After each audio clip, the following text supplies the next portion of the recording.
savez, nous retrouvons Raphaël Jérusalemi, analyste défense sur i24 News, mais aussi sur la chaîne française LCI. Bonjour Raphaël.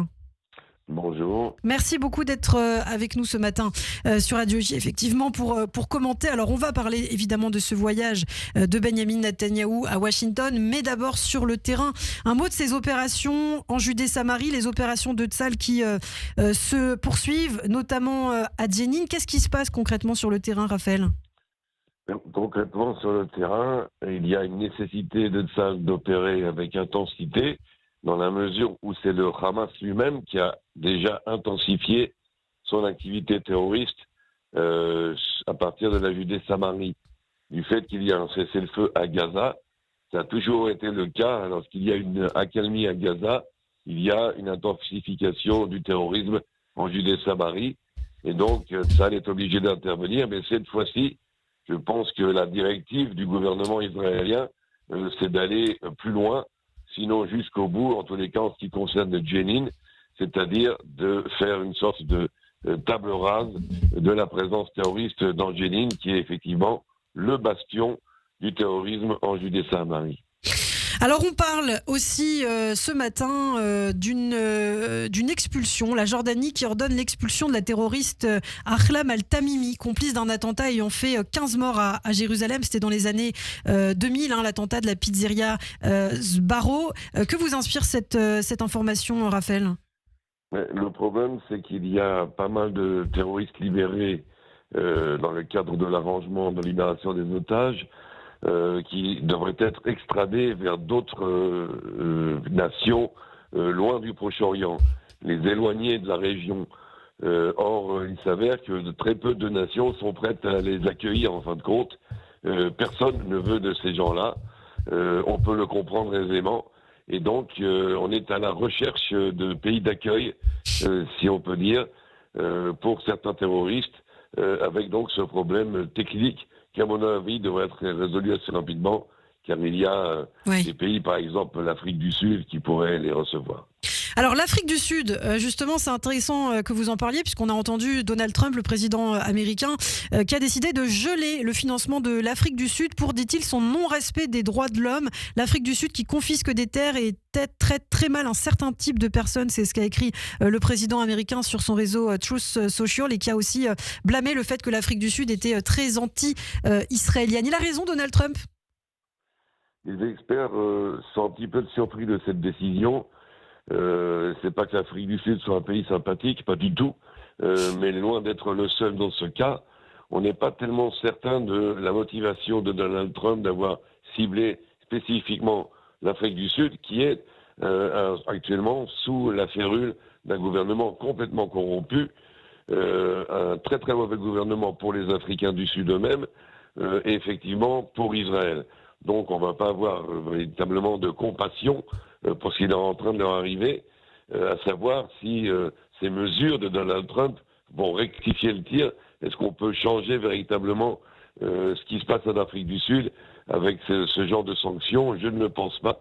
On va voir quelle va être la réaction maintenant de l'Afrique du Sud face à cette attitude américaine. Est-ce qu'ils vont essayer de faire des changements dans leur façon de gérer leur pays ? Est-ce qu'ils vont peut-être désarmer de leur virulente position anti-israélienne ? N'oublions pas que cette position anti-israélienne de l'Afrique du Sud est financée par le Qatar.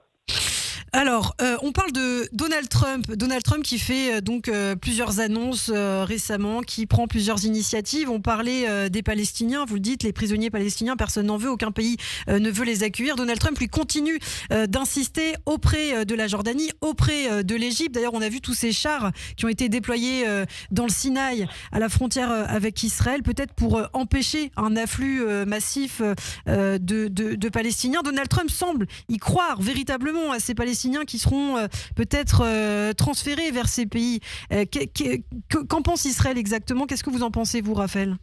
Alors, d'un côté, sur le plan politique, si Donald Trump insiste et met le point sur la table, les Égyptiens et les Jordaniens n'auront pas le choix, ils devront obtempérer s'ils veulent bénéficier du soutien américain qui est très important pour eux, financièrement et militairement.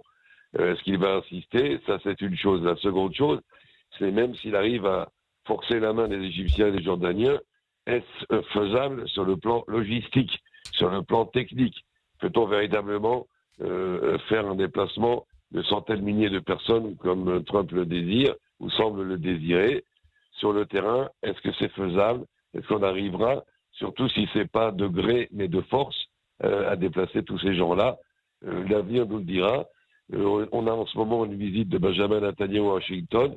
Oui. Je peux vous assurer que lui aussi va devoir obéir au doigt et à l'œil aux injonctions du président américain. Alors justement, on parle de ce voyage de Benjamin Netanyahou aux États-Unis. Il doit rencontrer demain soir Donald Trump. On sait notamment, entre autres sujets, que la question des otages sera évoquée, mais aussi la question de l'Iran, Raphaël. Et ça, c'est important.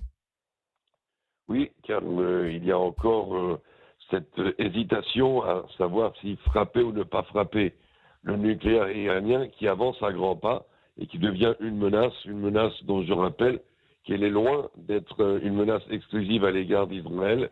C'est une menace à l'égard d'abord de tout le Proche-Orient, et donc les pays arabes, dont l'Arabie Saoudite, devraient se joindre aux Israéliens dans ce combat, mais c'est aussi une menace sur le monde entier, à commencer par l'Europe, puisque cette semaine, les Saoudiens ont dévoilé un nouvel arsenal de missiles qui atteindrait les pays européens.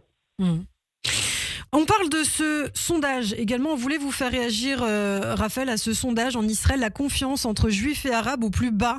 Une enquête révèle que 72% des juifs israéliens se méfient des arabes, tandis que 43% des arabes disent ne pas faire confiance aux juifs. C'est un sondage qui a été présenté lors de la conférence annuelle de Givat Aviva pour une société partagée, donc qui révèle cette détérioration significative de la confiance entre juifs et arabes.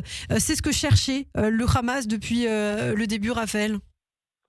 Oui, c'est extrêmement regrettable, d'autant plus que durant ces derniers mois, les citoyens non juifs d'Israël se sont montrés très loyaux au pays, très patriotiques. Ils se battent dans les rangs de Tsahal. Certains nombres d'entre eux font partie des otages israéliens. Il y a des musulmans, des arabes parmi les otages israéliens détenus à Gaza. Il y a dans la vie de tous les jours, surtout dans le plan hospitalier et médical, une présence importante de la main-d'œuvre et des professionnels musulmans. C'est extrêmement regrettable et c'est, je pense, le fruit d'une propagande raciste anti-arabe qui a lieu en ce moment en Israël sous l'égide des ministres Ben Gvir et Smotrich, avec l'appui tacite, mais malheureusement, du gouvernement Netanyahou. C'est absolument regrettable. Le pays est divisé de tous les côtés, entre religieux et non religieux, gauche-droite, arabes et juifs. Toutes ces divisions, toutes ces scissions ont mené au 7 octobre. Les ennemis d'Israël voient dans ces divisions et ces dissensions un signe de faiblesse, à tort ou à raison d'ailleurs, mais un signe de faiblesse qui les encourage, et les a encouragés en tous les cas à attaquer Israël. Heureusement, Israël s'en est sorti sur le plan militaire. Malheureusement, elle ne s'en sort pas sur le plan social. C'est très désolant de voir aujourd'hui la société israélienne subir toutes ces tensions internes, ces désaccords, alors qu'une union nationale est absolument nécessaire pour vaincre nos ennemis et aller de l'avant. Une dernière question, Eva Soto. Oui, Raphaël Jérusalemi, bien sûr, aux États-Unis, il sera aussi question de la fameuse négociation, la deuxième phase pour libérer les otages. Qu'est-ce que va dire exactement Donald Trump à Binyamin Netanyahou? Vous avez dit tout à l'heure, Binyamin Netanyahou devra obéir à Donald Trump au doigt et à l'œil. Bien, Donald Trump a plus de levier sur Benjamin Netanyahou qu'il n'en a sur le Hamas. Le Hamas, c'est une faction terroriste qui n'obéit à personne, en fin de compte, ou peut-être seulement au Qatar pour l'argent. Par contre, Benjamin Netanyahou ayant absolument besoin du soutien de Donald Trump. Alors c'est vrai qu'on a besoin du soutien militaire, financier des Américains, mais pour la survie de son gouvernement, Netanyahou va avoir besoin du soutien politique de Donald Trump, qui d'ailleurs s'est montré très sympathique à l'égard, par exemple, des importations en Judée-Samarie, d'une frange donc de la droite israélienne, qui fait que le gouvernement Netanyahou peut continuer.